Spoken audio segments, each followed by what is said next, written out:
This is a ManeHustle Media podcast.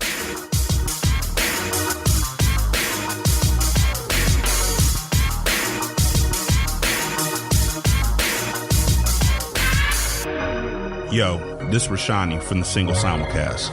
And when I'm not making you laugh or making up parody songs, I'm kicking back, listening to Militantly Mixed.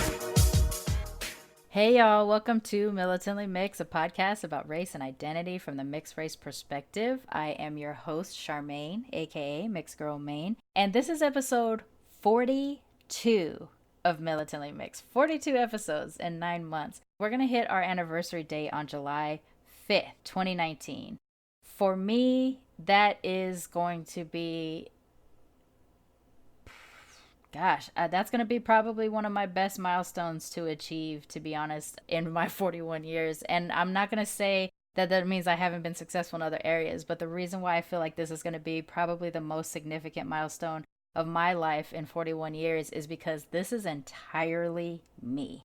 Of anything I've ever done or anything I've ever been successful in, it always had to do with doing it for somebody else, be that a company, trying to move up in the ranks in a company, but ultimately the company is profiting off of my labor and my intelligence and my education and my work ethic, or doing something for people in my family or my friends or my loving circle. And that includes me getting my college degrees, my master's, and everything like that. Most of my motivations throughout my life have been for someone or something else. And this is the first time that I can say with 100% honesty, this is the first time that I did something for myself where myself was the reason I was doing it and the person I was trying to satisfy with doing it, if that makes sense. Militantly Mixed is something that I've dreamed about for a couple of years leading up to actually recording the first episode. And while it had shifted from what I thought it was going to be to what it has become, and just falling in love with what it actually became, and what it actually became is so much better than I think my original intention for the show was going to be. This is entirely motivated by doing something for myself that eventually translated into being something for others. So I don't think I could ever fully get away from that. I think a lot of people are like this. You do something for others and you just, as much as you would like moments of pure selfishness, ultimately there's some other person or thing involved in your motivation. And so we're just reflecting, 9 months in, thinking about what my purest motivation for this show in the beginning was, to do something for myself that was reflective of who I felt that I was. And I do believe that Militantly Mixed does that, even though I am sharing other people's mixed race experience and mixed race identity stories with the audience. The reason why I do it or did it initially was because I wanted to meet these people. I wanted to hear these stories. I wanted to feel mixed race identity was more than just me. Now, with the audience that I've built, with the people that I've been communicating with either on the show or off the show, I know that there is something more to it, where now it feels like not only is it my own motivation of purely selfishly wanting to meet other mixed race people and talk about mixed raceness all the time, I also feel a responsibility to the people who have been listening and have been participating to keep this going and to make this the biggest possible thing in mixedness that I can make it. So that's kind of where my head is right now, where I am just feeling very grateful that I've had the opportunities I've had as a result of the show. I'm feeling that every opportunity that I'm getting as a result of the show is something that I've earned, which I probably haven't felt like that before quite the same way. And that at the end of the day, if I do this for only a year, for 5 years, for 10 years, for the rest of my life until the day that I die, I know that its success is based off of how it makes me feel, not necessarily on if I can survive financially on it or it becomes famous or whatever the thing is. I will know that however many episodes I've done for this show is entirely mine. I, yeah.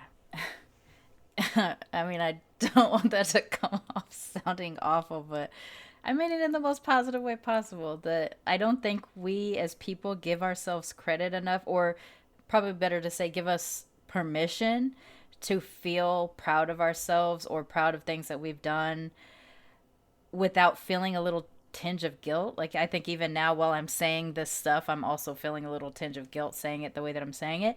But I walk around talking about being unapologetically fill in the blank, whatever your deal is, and yet I don't often take my own advice. I mean, I do and I don't. There's spaces in which I'm super unapologetically mixed race. Definitely.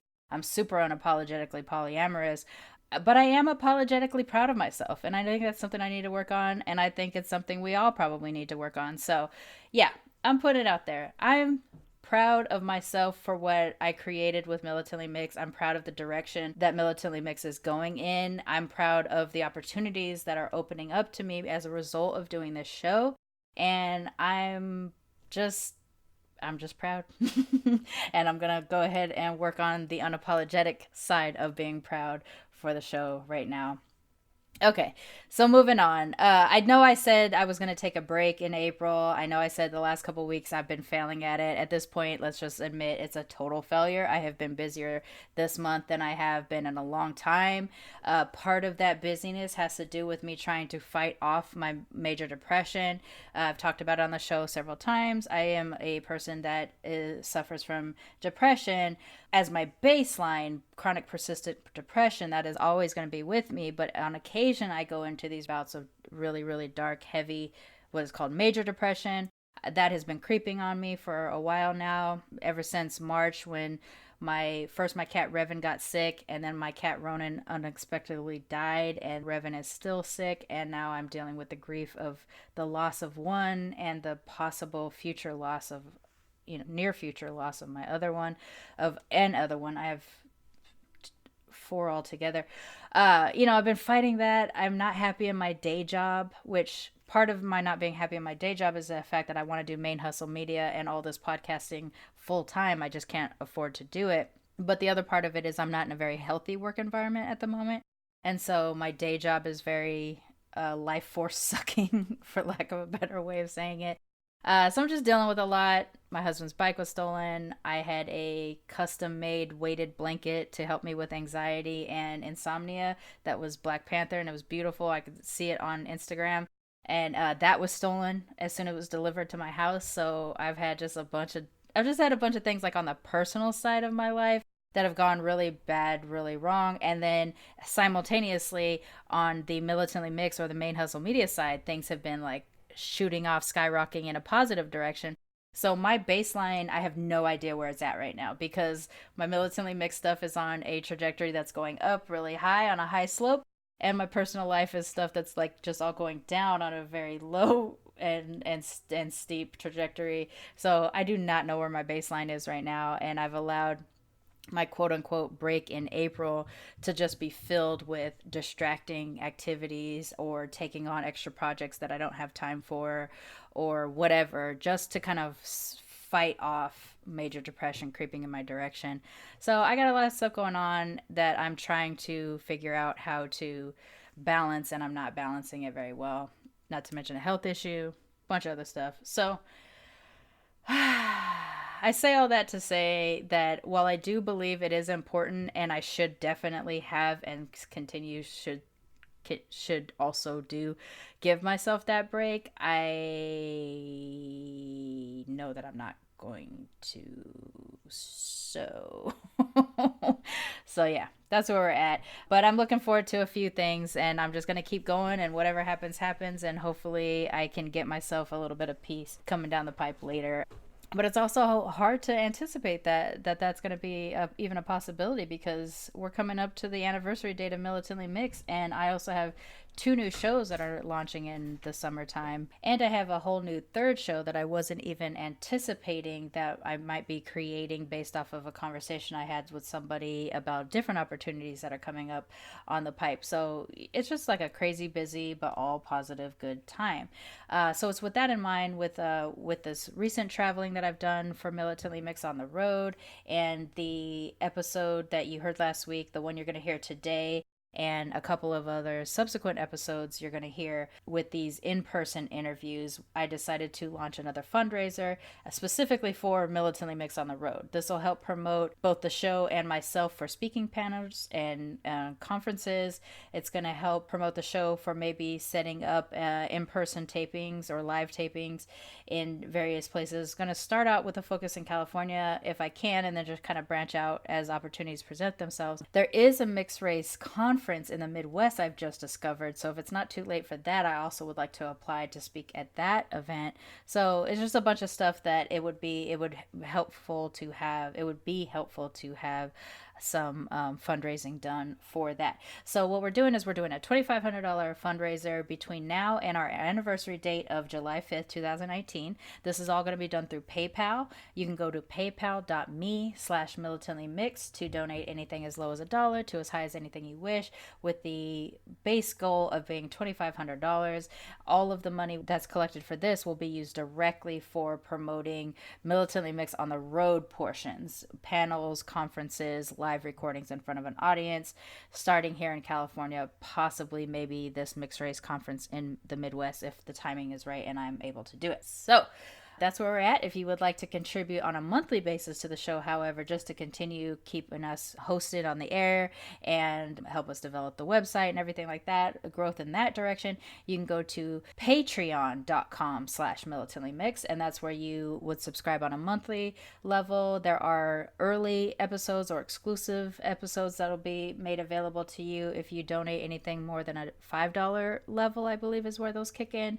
But you can donate as low as $1 to as high as anything you wish. You can either get a reward at the level that you donate for, or you can say you don't want the award, whichever works for you. That is patreon.com/militantlymixed. And as always, I really enjoy the engagement with the audience members, whether they want to come on the show or not.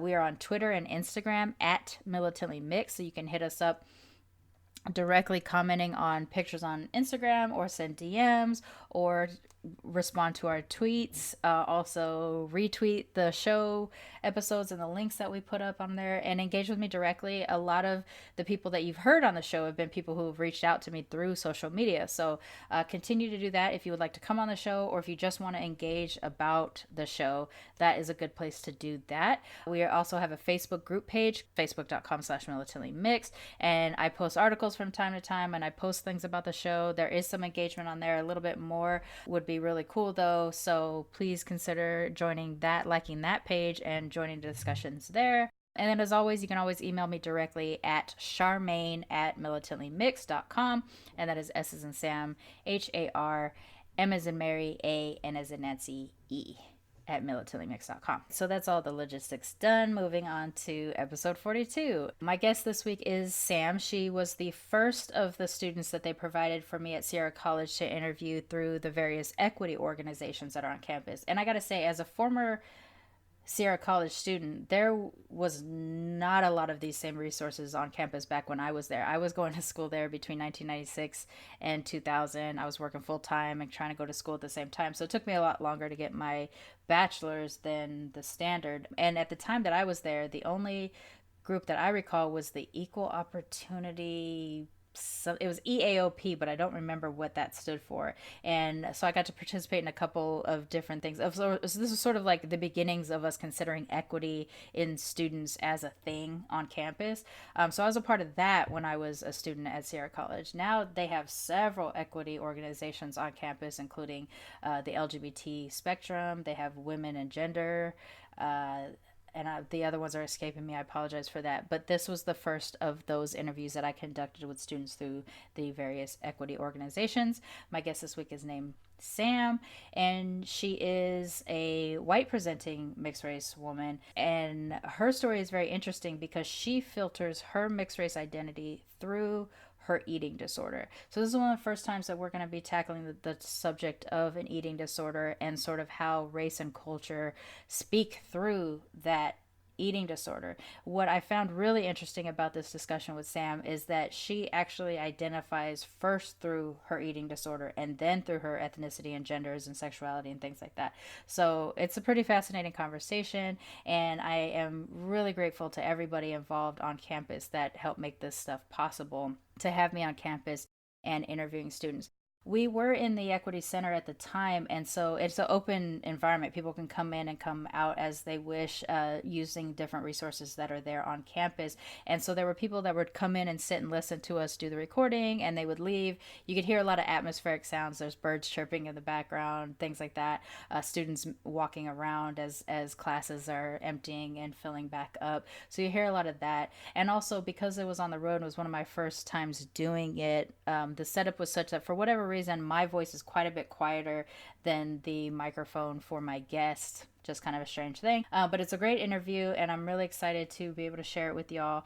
Going forward, though, I do have 3 more student interviews to share with you, but I think I'm going to break it up a little bit. Next week, I'm actually going to share a panel discussion that I recorded back in, I want to say February, with 2 former guests of Militantly Mixed, Marie Watchkey and Palmyra Muniz.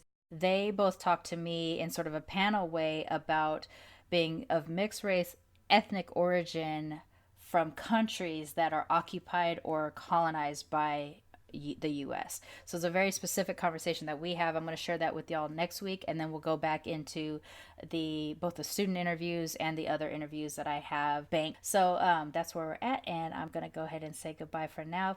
Without further ado, please help me in welcoming Sam to the Militantly Mixed family.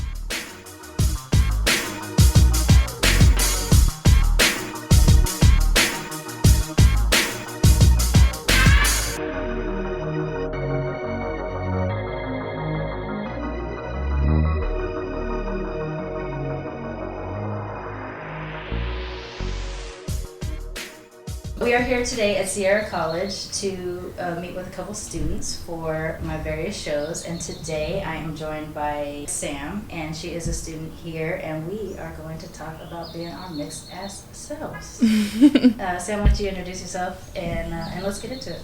Hi, my name's Sam. I don't know what else to say. I'm kind of a mixed bag of emotions right now in a lot of ways. I was kind of approached about like doing the podcast through Love Your Body Week on campus, and I think they reached out to me just because I've been very vocal about battling with an eating disorder pretty much my entire life, but I haven't really ever taken into account of like talking about my sexuality or like my race. I didn't even think about that lens, if that makes sense, that like mixing all of that together and thinking about it. I think that's kind of my deal. I think I'm just kind of all over the place. Yeah. Identity. I mean, it makes sense given this is the time we start to do it, is when we are first kind of adults, because we've graduated high school and now we're in college, but we're still kind of like, we don't know who we are yet and stuff. I get that. So you kind of filter your identity first through your eating disorder, and then it goes into all of your other... I think so. I first really knew I had an eating disorder. It was different than other people. Pretty much when I was 12. That's when it really skyrocketed for me. I didn't like to eat around other people. I didn't like very many foods. I didn't want to eat in public, if that makes sense. And I looked different than the people around me, very much so. In terms of your features or your physical...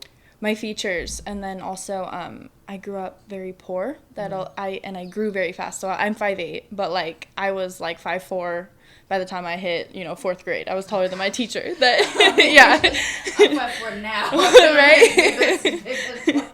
Exactly. So I was just this big gangly kid that we couldn't keep clothes on, if that makes sense. Yeah. So, and we struggled with money. That I grew up with a grandparent in place of a father in the home that. She knew how to sew, so we would go thrift store shopping together, and we would pick out the coolest clothes that we could find, and my grandma would sew them to me or make adjustments so I could wear them and look like the kids in the area, because the kids were rich. Oh, okay. That And that was another thing, not having a dad in the home, it looked weird. And then I was very brown because I was always outside. So I was tan skin, super tall with, dark features. My hair was long and black. And Did you understand what your, well, I guess we didn't get into that. Did you understand what your ethnic mix was and how that made you different than the people you were growing up around? We never really talked about it in my house. Like, we always joked that we were, different than other people, and we all looked different. My mom's side of the family, no one looks the same. They don't even look related. Yeah. That we kind of had everything. We had every race, essentially, in our household or within our family, but we never spoke about it. So I looked different, but I didn't understand that at all. Know why you looked different. No. Did it ever come up where, kids being punk kids and saying stuff, and you go home and like, well, why did they make fun of me because of this? And you had no answers for it? My mom actually, I realized it in first grade because my mom, we were, in first grade, we were standing out in line, and one of the women next to my mom asked where my father was. And my mom was like, oh, he's not in the house. Well, I was really brown and everybody else was really, really white. And she goes, oh, so you guys are mixed? There's one other mixed family in this school. And that was literally how my mom just went pale white and just was like, okay. Like, my mom had no idea how to handle it. Oh, really? And I didn't know. I was like, oh, okay, I guess we're mixed. And that was it, Well, that's the thing that I always talk about is, like, in my family, both sides of my family were mixed, so we did talk about it. But the other mixed kids I knew identified with whatever brown they were. So, I had Asian mixed friends. We grew up around the military mix. I had Asian mixed friends, I had black mixed friends, whatever. And so whatever your brown was what you were. But then you'd have to have a caveat, but I got a white mama. Or I got, that kind of thing. You would throw it back so everybody knew why you were a lighter shade of brown than what they were expecting. So in your case, and our parents don't really prepare us because they don't really know how to talk about it, because especially if they're monoracial, they're not going to have the language to explain to you why you are different. And that's actually something I'm working on right now, is to no longer call myself different.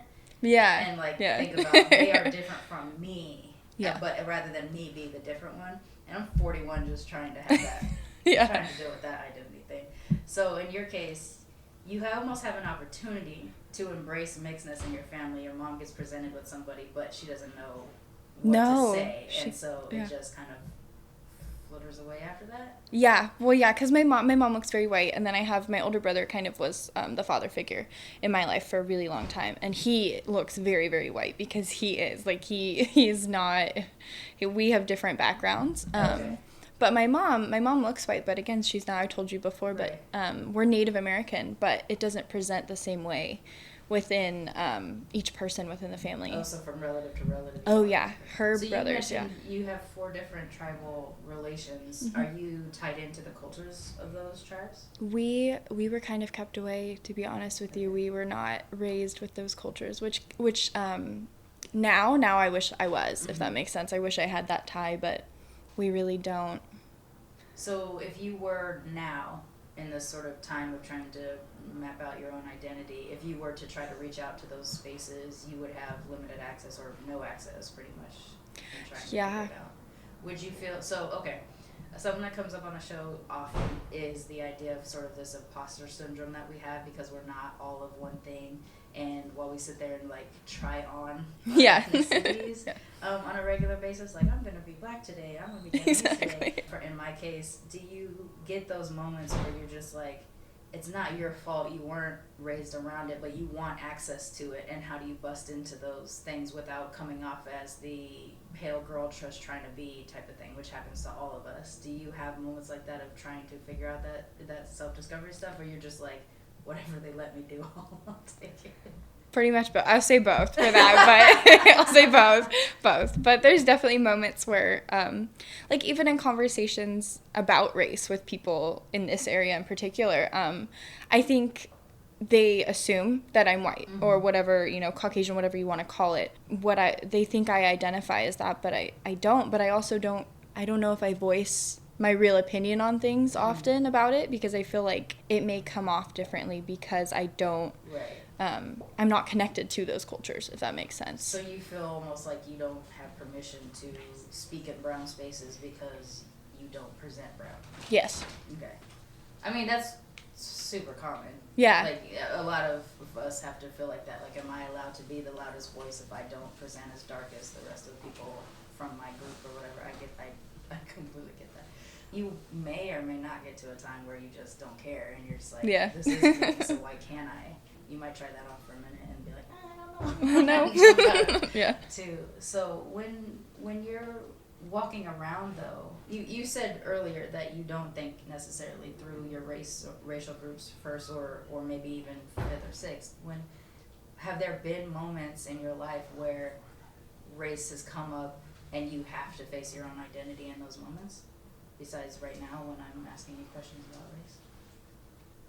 I would say yes, just because both sides of my family are very different. My father's side is very, they present white, but they're not, if that makes sense, and they're very tied to, very conservative beliefs in some ways, and sometimes that comes off very, I don't want to say racist, but that's the word that's coming out. So sometimes that is, that comes across that way with that side of the family, and my mom's side is very different. They're very inclusive and they believe in diversity. Obviously, my family wouldn't be here if it wasn't. Yeah, that I think I'm presented with it often between both sides of the family of just caring about what's going on in the world and showing diversity. Sometimes I feel like I have to play white with my dad's side of the family, and sometimes I feel like I have to lean a little bit more into my ethnic diversity on my mom's side. So you mentioned also that you had Korean. Which side did that pop up on? On my dad's side, funny enough, my dad's side is Hawaiian and Korean, as well as I think my grandpa's Scottish. Okay. He's really big. He's a big dude, and my grandma is like barely 5 foot. So it's a funny mix, those two. But they're very conservative. He was a police officer, and he that's tied into his identity. And they don't talk about it. They don't talk about the racial background and all that kind of No, it's weird. And like her mother came from I want to say Korea, and like that was my dad's grandmother, and like they grew up with the kids, and they had weird cultural things that happened. Grandma only let them eat with chopsticks at her house, and no shoes in the house, and I guess she didn't have a table. Food stuff filter out, like, because a lot of us attach our culture through our food. So did that filter down so that you were also eating Korean foods or Hawaiian foods or anything like that when you were a kid? No, personally, but I didn't grow up with my dad in the home. So funny enough, our like tie to the culture is wontons. I just visited my dad like back for 2 weeks during Christmas time, and our final night we made great granny's wontons. But like that was like our tie to the culture. That's how we talked about it. The family recipe and the family was doing it. Well, that's a good way to feel some kind of culture. Yeah. But beyond that, that's like the most conversation that you get to have with his side. Yeah, pretty much. That's weird. Okay, so you're interesting to me because I'm trying to figure out how, like for me, I can't exist where I don't think about being a yellow presenting black person first. Like that, I can't, it's just, so I'm trying to figure out how does it feel for you? I want to know sort of how you maneuver in spaces. Do you get uncomfortable in brown spaces because you don't feel like you have access? Sometimes. I'll say sometimes, because sometimes I feel like I'm just not, I wasn't raised believing like, okay, like I knew I was different, but I wasn't raised to believe that I'm different because of my culture, if that makes sense. Right. Like I'm different because I look different, not because, this is what we do in our home and this is how we celebrate our history and our diversity. But I didn't, You just didn't have the access. No. So when you're picturing like the little person behind your eyeballs, the little Wizard of Oz character, how do you think of yourself? What is your... I'd say white. I know that sounds weird, but I'd say white. And do you get defensive when people just assume? I do. I get very defensive of it because I think I don't like I know this sounds weird, but I don't like the term white because it's not... I'd like to identify that culture in that area, if that makes sense. Like I'd rather be Eastern European or something like that rather than just like white and black, because we're just not racial distinctions, you want ethnic distinctions. Yeah, I think so personally for me. But I think it's weird because like I said, I knew I was different growing up. I didn't look like anybody, but at the same time, like I can think of the families who were mixed, from first grade all the way through high school, and I can count them on one hand, if that makes sense. So it's like I grew up with people who didn't look like me, who weren't who basically had to adapt to a culture to be accepted Where you into can it. kind of slide in Yeah. and exist without it coming up if you didn't choose to Yeah. let it come out. Well, and I think no one really brought it up, other than, the woman who was like, oh, you're mixed, that was it. I mean, if you grew up in a primarily white space, Yeah. race comes up very little. And for me, I didn't understand that. Like, I didn't grow up around white people. I grew up around my one British grandmother. She was the only white person that I really ever saw, besides, like, the occasional friend's white mom or something.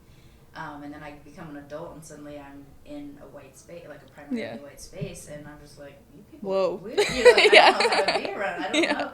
Because we talk about race all the time, and when you're in a group of white people and you bring up race, they're just like, whoa. Exactly. And I didn't have that experience. I didn't know how to maneuver in that space. Now I understand not always to bring it up. Well, I mean, fuck it. I'm going to bring it up. But, like, no, bring it up. Like, I get that there were times in which I just coasted on sort of respectability politics, where you just kind of like, I don't want to be the bad brown example, and because it's gonna carry over to everybody. And even though nobody looks like me because I look like a Dominican black Japanese person, everybody thinks I'm Dominican. I get Puerto Rican, I get it. Puerto Rican, well, it depends on what side of the country. So Right. East Coast, I'm Puerto Rican or Dominican, and West Coast, I'm Mexican or Filipino.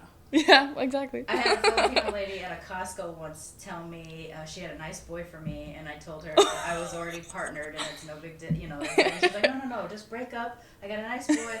We start talking, and then it comes out that I'm Japanese. She goes, wait, you're not Filipino? And I was like, no. She's like, oh, I thought you were a nice girl. She's like, no, my son's not right for you. Oh my God.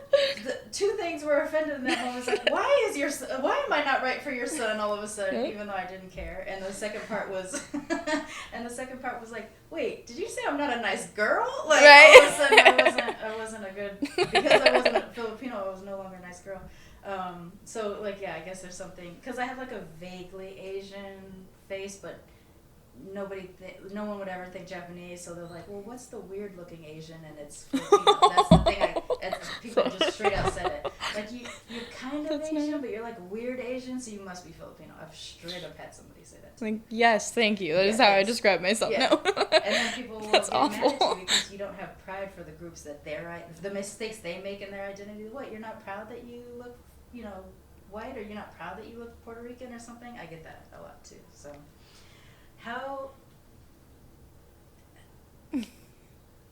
this white passing thing, like, I'm fascinated by Yeah. it, because it's come up on the show a couple of times, and a lot of times it's coming up where the person feels like they don't have permission, which you kind of mentioned. You don't have permission in a brown space to be a voice.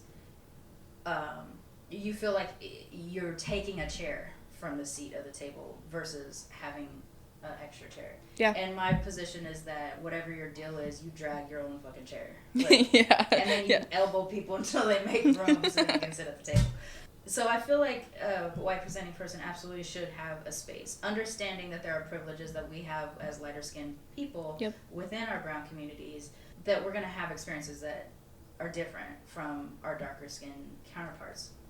So when something happens that turns your stomach enough where you feel like you absolutely have to step in, and maybe even worse, using your light skin privilege as the means of whatever you're about to do.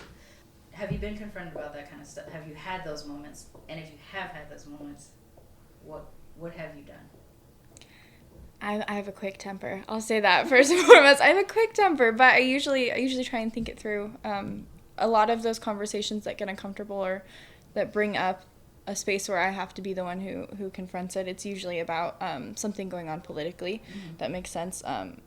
And people are so open to make racist comments. Like, I know that sounds like, I feel like that should be appalling. That shouldn't be a part of where we are as a world now. But I think I get really upset when it comes to, a black and white perspective, because it's not. We're not just, one race. I mean, even if you are, it's okay, but I just hate that it's one side versus the other still, to this day. That bothers me. And I feel like it's usually about something going on politically. like police issues, especially because I come from, you know, a police family, if that makes sense. But a lot of my views are pretty middle of the road, or usually leaning the opposite way, which is hard for a lot of people to understand, because again, I present white to some people, I guess. I have some conservative views, and others I'm like so far left it's not even funny, because it's just who I am as a person. And it's usually about race, if that makes sense, or something political going on. So I had the very first time the white passing thing even came up on my show, and honestly, and I feel bad to say this, but you know, I try to own my stuff as much as possible on the show. I fully disregarded the mixed white presenting person as being a part of our community, because I felt like what people have said to you, just slide on in, like just exist. You know, at least you have this benefit, though you could just maneuver the world without having to be who you are, which is. Now, hearing those types of words, you're just like, oh gosh, that's so ridiculous. But back then, it was like, yeah, you got the golden ticket. Yeah. You can walk around without these type of things. But now I think it's probably more important that, unfortunately, those of us that are lighter do insert ourselves in places as sort of a barrier between, sometimes, I think it helps sometimes. I think it's a risk, but I think it helps sometimes. But one of the things that someone brought up once was how easy it is for white people to do the check, make sure there's no brown people around, say whatever it is that they're going to say, and then you're in the room faced with the decision, do I out myself to confront the racism? Do I confront the racism with them believing I'm just white? These are two different things. Like, it's like, there are times those are two. When it's none of their business for you to out you. Like, why should you have to out yourself just because? Or why should you being who you are be the reason why they stop being racist? When it could just be, this is a moment to use your white privilege, pretend you're white, and be like, this is wrong, you should not be and then you have your whole thing. So you're faced with this decision on a regular basis. Do I come out as mixed, or do I just combat the racism on its own face? What do you do? Come out. You can't have that conversation openly without saying, you're saying that to my face, this is how I look, but this is also my culture, and this is my, these are my ethnic ties, this is part of who I am. So yeah, I may look like this, but you don't get to say those things. And it's like, how many other people have been told those things and haven't confronted that awkward situation where someone is going to say something that's hateful and should not even be said because they feel that you're white enough for them to say it. Yeah. Like, that's not... It's a safe white space. We're never going to end that... I don't want to say segregation. We're never going to end the segregation or open the door to the conversation if we continue to keep letting it happen, if that makes sense. And saying, like, oh, it's okay because he thinks I'm white. Not even that, but just being like, I'm not going to tell him I'm a person of color. I'm just going to tell him that he's wrong, and that it's another white face telling him that it's wrong. Yeah. I mean, that I'm curious about what those moments are like. I imagine they're really painful for the white passing person who chooses it's awkward. In the moment not to do it. But this is so stupid. My show's called Militantly Mixed, and I identify myself as mixed, and I have always. But technically, I have no racial descriptor, because race means basically how people see the U.S. I'm too racially ambiguous. No one can tell me I'm black or white or whatever, because I'm oddly yellow, but I have a black face, all this kind of stuff. Yeah. So I technically have no race, but I have several ethnic groups or whatever. So I'm never, and when the black side, we call it incognito. My granddad would call us incognegros, because I could walk around and people wouldn't know I'm black. Oh, non-black people wouldn't know I'm black, but black people would. And so I could get the tea and then come back home and be like, oh, this is what they think about us, or something. Oh my God, I've never even thought about that. Yeah, it's a double spy thing. But like, even for me, like, my brother actually presents more white-ish. Like, he's got darker skin, but he has more white features, so he can actually exist in a white space a lot more comfortably than I could. And in fact, he probably identifies himself more on the white side than I do, even though he's got the darker skin. He just looks like a tan white guy. Roughly Asian, maybe like a Sean Lennon or somebody that sort of has that yellow brownness but looks white. And I don't have that, so I don't know how to just exist when racial things come up without me being like, oh, hell no. That's me, yeah.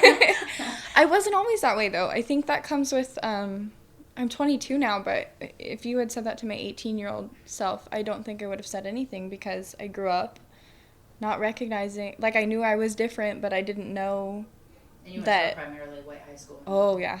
Well, no, and I went from first grade till high school. I went to school with pretty much the same people. So we just moved schools and we were all together. So you couldn't even, like, try to just all of a sudden come up with a new identity and everyone's like, what's going on? You said you're a kid. Exactly. Okay. Got it. So Yeah. college opens that up for you, though. You Yeah. go to college and you start to have that. And is it just because you're starting to see more brown and yellow faces? Yes. I'll be honest. When I walked on campus, this was the most diverse campus I've ever been on. I literally texted my partner and was like, I've never seen this much diversity on campus, and I love it. But, like, it bothers me that I'm, 20 years old walking on a college campus going, oh, my God, there's people who are different. You know what I mean? But that's such life. That's such college life, though. You end up getting exposed to people that you Yeah. For me, I had the reverse. I grew up primarily around Black and Mexican kids and Asian kids, and then I moved. So my parents would bounce, depending on which parent I lived with, bounce around. And so I come back to Sacramento in sophomore year. And so the kids I grew up with, like, from first to third grade or first to fourth grade, I left and then I come back. So now I'm like the high school version of me. And I'm ghetto because I lived in the hood and stuff like that. So they knew me as, like, suburban Charmaine, and then I go into high school and all of a sudden I'm ghetto Charmaine, and they did not, like, I was just a different person. I just happened to look like someone that they were raised around. So coming to Sierra was the opposite. It was the most white. Yeah. And even though there was a lot of brown and yellow faces, coming from where I came from, oh gosh, this is actually really interesting. I don't even know what I want to say about it. All I know is that for me, the experience of coming to Sierra was like, look at all these white people, and for you, it's like, look at all these people of color. Awesome. Yeah. That just shows you how weird experience is, because we have totally different versions of the exact same location. Because even right now, just walking around to get here from the parking lot and not remembering the campus very well, so I'd like go find the map over there in the quiet and then walk over here. I was like, look at all these white people. And then I sprouted one brown person and I was like, where are we? It's so funny. That's weird, huh? That's so weird, though. It's just funny that we have that opposite experience. Okay. That's hilarious. So, okay, now we're talking about, let's kind of get into more aspects of identity. Do you, so I already kind of told you, I don't know if I did on the recording, but before when we got to talking, I talked about how I'm like hierarchical and sort of my way of thinking.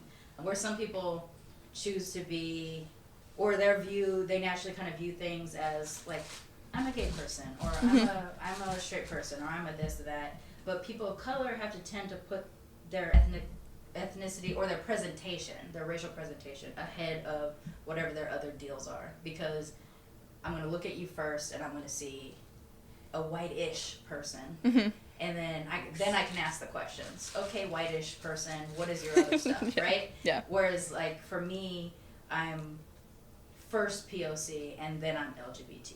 Right? Yep. And so I have to explain that to them. When you, as you're dealing with all of your different, trying to figure out what your identifiers are, the first thing that comes into your head when you think of yourself, identity-wise, what do you think?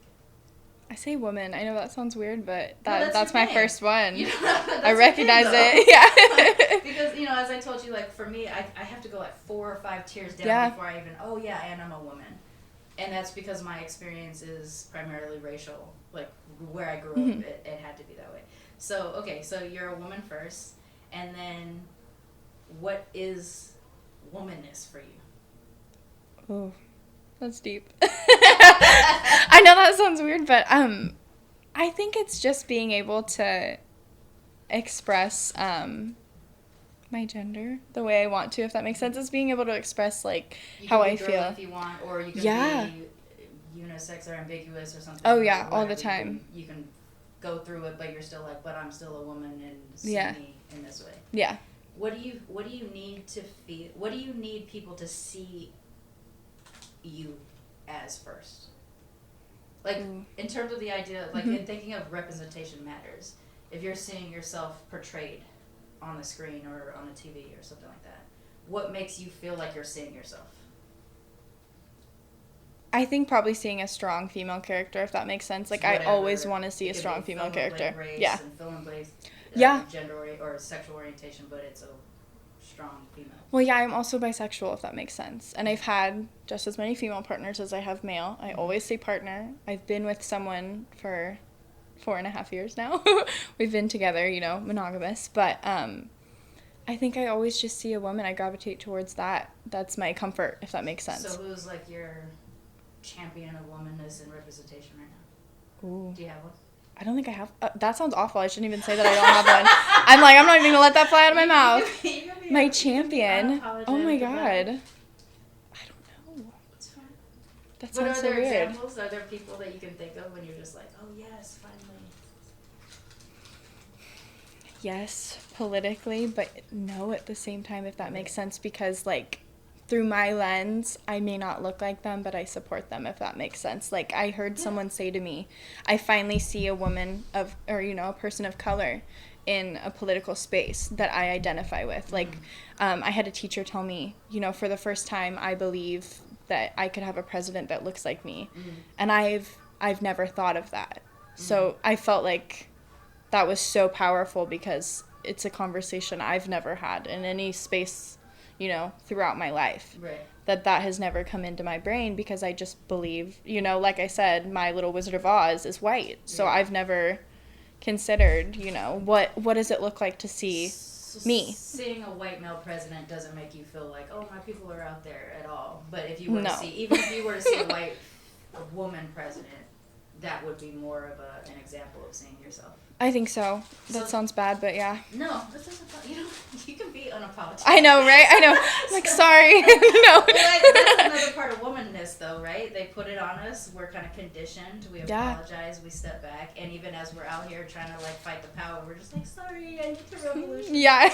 That's so true, though. That's so true, though.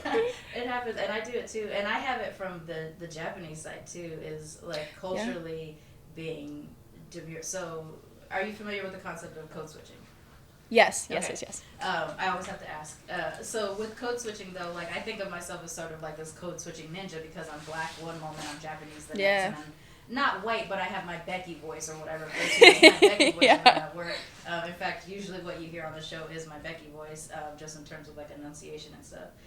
But the Japanese code switch for me, actually, my whole body changes. I hunch over.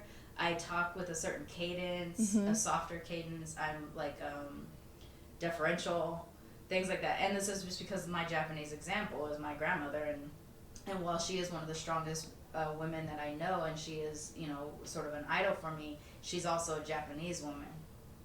Yep. So I can't help it. And if I talk to other Japanese, I automatically do it, and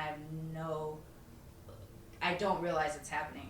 And my partner calls me on it when they see it at the grocery store, when I go to the Japanese grocery store, and started laughing and be like, you went from talking to me to the second the woman asked you, and I like, my cadence changed, and I was like nodding and bowing and the whole time, and then as soon as we got out of the grocery store, I straightened up. And then he laughed again, and it was just like, what happened just then? It's not That's like wild he hadn't to watch. seen me code switch, but that was a code switch to a stranger that he hadn't seen, because he'd seen it at my house, in my family, but it was just a weird little moment that happened only recently because we live in a primarily Japanese area. What is your version of code switching, since you present white? My family is very Southern. My father lives in Georgia, and my mom's side of the family is all from Georgia, so they are loud and proud that a woman should be in the kitchen, if that makes sense. And, like, literally, when we have people over, the women are cooking in the kitchen, and they're preparing all the meals while the men are playing cards, watching TV, drinking, while the kids are outside, sort of thing. And if the kids come in, they come into the kitchen. So I grew up where, this is where you belong. Like, you know what I mean? Wow. In such a weird way that I catch myself doing it all the time. I do it in my partner's family space because his father is from another country, but he's very old world. Like, he comes home from working and he wants a meal, and he expects it to be, a 5-star meal from his wife, who, doesn't matter if she's been working today, she's been frolicking as far as he's concerned. that I code switch constantly because I'm pretty loud and I'm pretty, boisterous, but when I go into spaces where I know it's supposed to be like a male dominated space, or I'm supposed to serve my man or whoever, fill in the blank, I very much so will do it, and that bothers me, but I don't recognize it until it's already done, because then I'm like, oh, because I grew up watching it, that was what's expected of me. Do you talk about it with your partner? Yeah, we do. And he is very open, and he does not. He's like, no, he'll do the dishes. He cleans up. We're raising chickens. He cleans up the chickens. And yeah, right? We are. But he's the chicken dad. He'll go take care of all the stuff. You know what I mean? And I don't really do much. Thanks, babe. But that no, he recognizes that that's not a life he wants to live, if that makes sense. That's not going to be our norm. That may be our norm right now, but not in the future. Is he going to try to combat it on his family side? He has. It goes pretty much nowhere. His they all kind of believe that, if that makes sense. That is what is supposed to happen. I mean, I love his mother, but she still will do everything for her son and her husband, and that's okay. I guess that's okay, but that's how she wants to live her life. But Are they monoracial and monocultural? No, they are so white, it's not even. They're super duper duper. I believe he's from Belgium, and then she is Scottish and Irish. So they're she's got red hair and she's adorable, you know what I mean, and just itty bitty woman. She's from here though, and he's from Belgium, yeah. Okay. But their age, I guess, is probably what gets them into those gender roles. There's like a 20-year age difference between them two. I know, it's weird. We brought this up earlier too. Like you. We talked about it earlier. I have my own personal issue when it comes to those age things, and I understand like it's mine, and I should.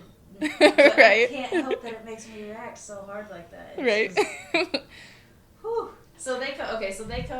They have a big age difference, and they have a very traditional gender role situation or whatever. I hate saying those words. Saying those words because it's uncomfortable. It is because we shouldn't have to be like that. But I guess that's where we're at. And you're trying to break that within your relationship. How are you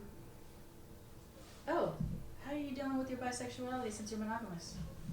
That I have to ask because I'm polyamorous and I don't have I'm curious. We've talked about it. I mean, we kind of like I'll say someone's attractive and he'll agree or disagree and that's it. But we just kind of live with each other, if that makes sense. We are we're super monogamous. We've considered being open for a while, but like we then quickly were like, okay, no, I don't think we could do that. Just know that if you do get to that point, you were gonna fail miserably before you succeed. Exactly. Yeah. Exactly. There's a lot of failure. Right. That I mean, can I say porn? Yeah, porn. If that makes sense. That's yeah, that's it with us. And you feel like it doesn't. Sorry, I was like, I don't know if I should. No, you can say can I say it? I don't censor. Honestly, I'll be honest. The only thing that if you want to call it censor, although I think that's kind of a tough word, that I cut out. I'll cut for time, not for content, unless somebody is promoting their religion. If they just talk about it as like, my belief system is this, and so this is how it affected me, that stays in. But if you're like, come on down to my church, that gets cut. I don't promote a particular religious organization. So belief is fine. Organized religion, I don't want to promote, so that's why it doesn't go on my show. So yeah, you can say whatever you want. Okay. I didn't ask you're before. Grown enough, right? Wow, that was the oldest thing I've ever said. You're grown enough. Oh my gosh. Okay. 41 years old. You're not old. No, I'm not. Like, but I want to be so bad. I've been a 90-year-old man trapped in this body my whole life. My spirit animal is, and this is, here's the second oldest thing I'm going to say. This is before your time. But when I was a teenager, the movie Black Snake Moan with Samuel L. Jackson was out, and he was like an old black man with like a white dirty tank top. Yeah. That's my spirit animal. That's who I see when I'm looking behind the Wizard of Oz thing. That's who's in my head. Just a curmudgeon-y old black man with like socks pulled up to my knees. That's me. Where were we going with this? Oh yeah. Okay. So in terms of your sexual orientation, and your monogamous lifestyle. You use porn to help with that. Do you feel fulfilled as a do you feel like you're living a full-ass bisexual life? I do now, if that makes sense. I can't imagine, I'll say this, I think he is probably the reason I'm still alive today, if that makes sense, and he's definitely the reason I'm in college, and I'm doing, and I'm out of, recovery of an eating disorder, and, I didn't go down a road filled with drugs and alcohol, which would be super easy, if that makes sense. So, in a lot of ways, he saved me from a lot of the stuff going on within my life that, not that I feel obligated, I don't want to get that. No, I do not feel obligated to be with him, and we've had that conversation, but I just feel like he's the person that is supposed to be with me. And I'm not, attracted, I know that sounds weird, I'll acknowledge someone's beauty, but I'm not, attracted sexually to someone, if that makes sense anymore, because I have so much in my life now from him, if that makes sense, that, I'll say someone's really hot, or, dang, they're really good looking, but... I'm the worst at poly. I hate people. Right? I hate people, and so my husband is always, wanting the next partner, because he likes to fall in love. He likes that. Oh, that feeling, yeah. And I'm even though I'm poly, and even though I'm bisexual, he's my person. Yeah. He's the person that I can tolerate living with, who I love, who knows all of my things. Tolerate living is a thing, for real. But he knows all my things and my quirks, and he understands how I need my space and it's laid out and stuff like that. When we have cats and stuff like that, so all of that makes sense to me. And when we have brought in other partners, shared partners, that gets thrown off, and then you're trying to figure out how to make it all work, and inevitably in our life so far it's fallen apart because we have too much of an established history for a new person to come in and just fill into our life, because they're filling into our life. It's really hard to make space. So in that respect, being poly is difficult, but in that way of just, yes, I'm bisexual. I'm primarily, the way I describe myself is heteromantic and homosexual. So I really only want to be with girls sexually, but I've had disastrous relationships with women, so it's hard to be it's hard to exist in a romantic space with women for me. It's a lot easier to do that with him. That's how it feels fulfilling, in that if I can still date women, but then he's my person, that works. Yeah, I get that. I do find men attractive, but I don't find them sexually attractive until I know them really well. Oh, see, Except that's different. for Yeah. yeah. I would ruin my life for Idris Elba. But, right. but the average dude that I meet or whatever, it could be 2, 3, 4 months, maybe 5 years in. I was all of a sudden I want to have sex with you, and never wanted to before. So it's a weird thing with men, whereas with women it's sight. Instant, yeah. It's on sight. I need to.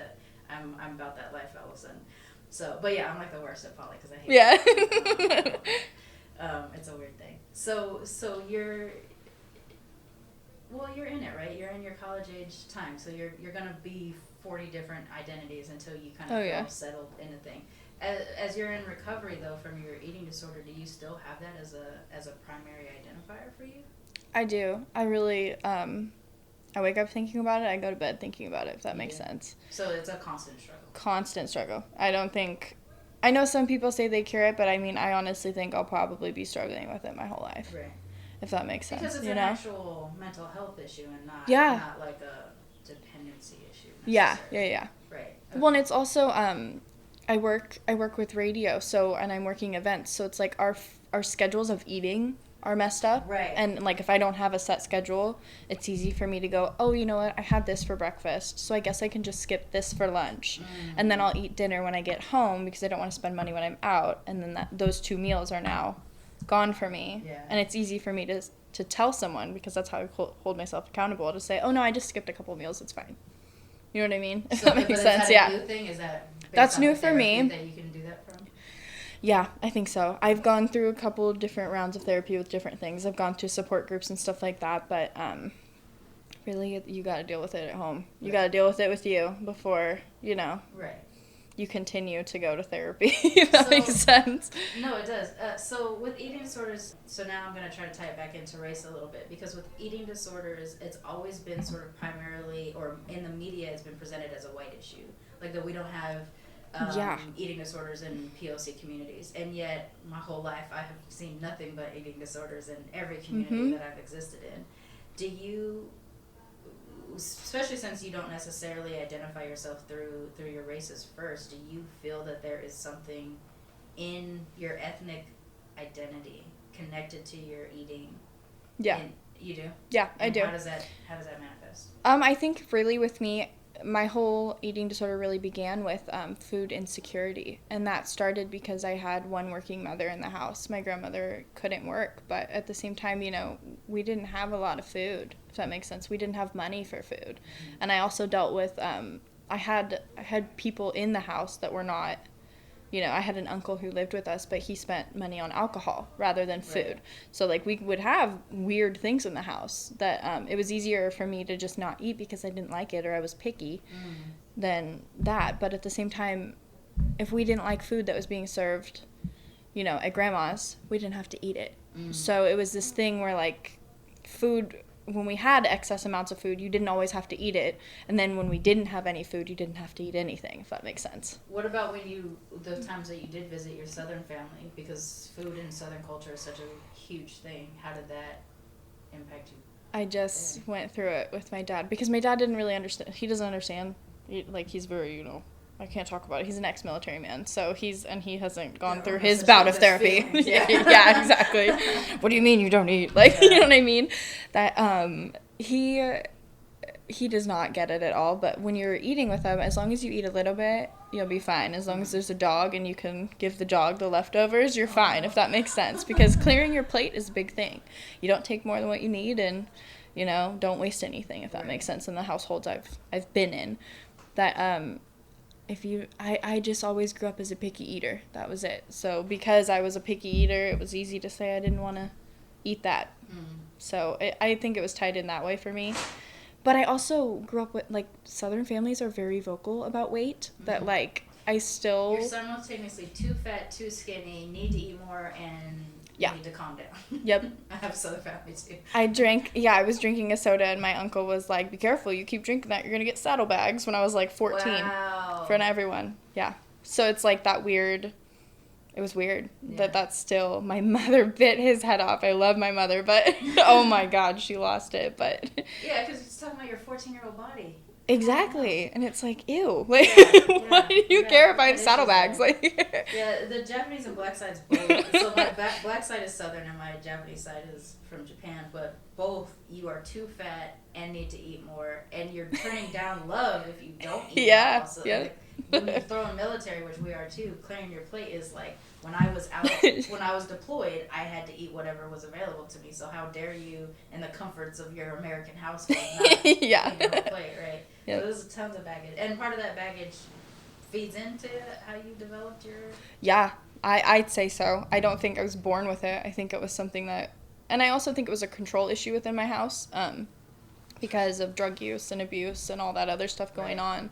That was one thing I could control as a kid, and that I learned to control as I got older, that no matter what was going on, the chaos that was happening behind the curtain that no one really knew about, or, you know, the identity issues I was struggling with, I controlled that. And that was easy. This was one place in which you had that sense of control. And I think a lot of it, like I said, I'm a woman, but, like, I developed very early because I was hella tall. I was like 5'4" in like 4th grade. I was huge. That I also developed early. So it was like I wanted to be, you know, a woman, but I wanted to have the right curves and, you know, a tight little waist, and, you know, I wanted to fit the same clothes that everybody else was fitting because they were smaller than me, because they hadn't reached their developmental stages, you know, at the same time.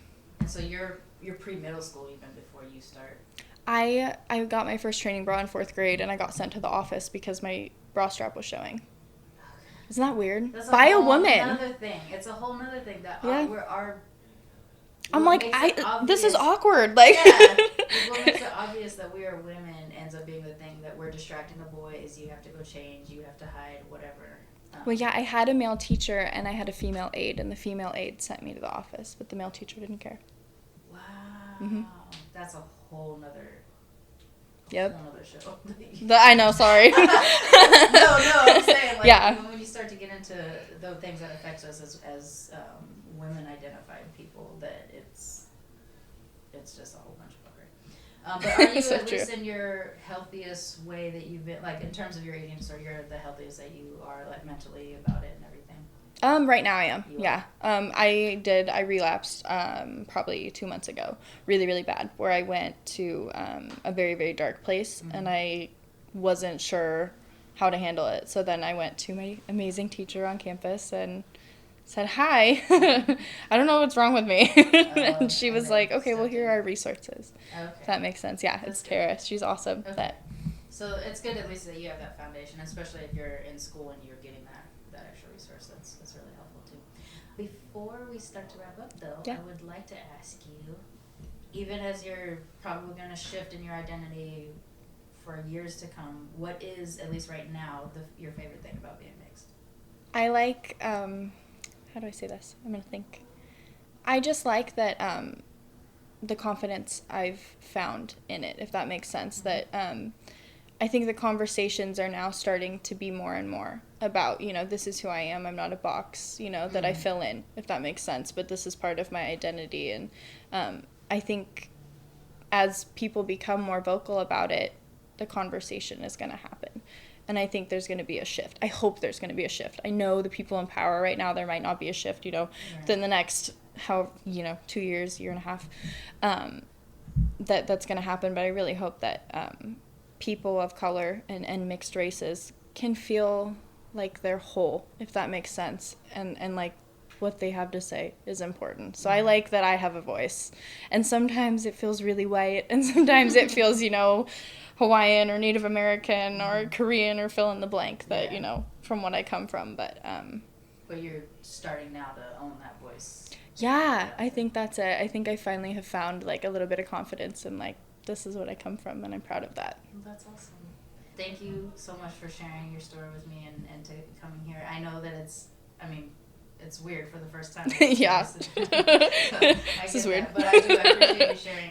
And just my favorite thing about this show is presenting all aspects of mixedness, because we don't have a whole lot of representation, or if we're represented in terms of just a binary biracialness or whatever.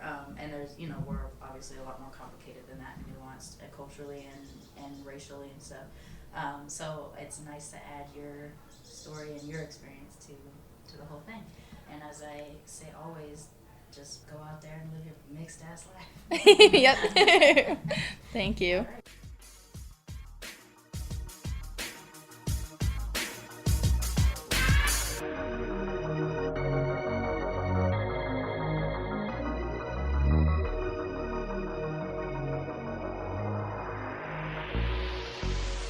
Militantly Mixed is a ManeHustle Media podcast, produced and hosted by me, Charmaine Johnson. Music is by David Bogan, The One. And if you like what you heard on Militantly Mixed, please subscribe, rate, and review on iTunes and wherever you find your podcasts.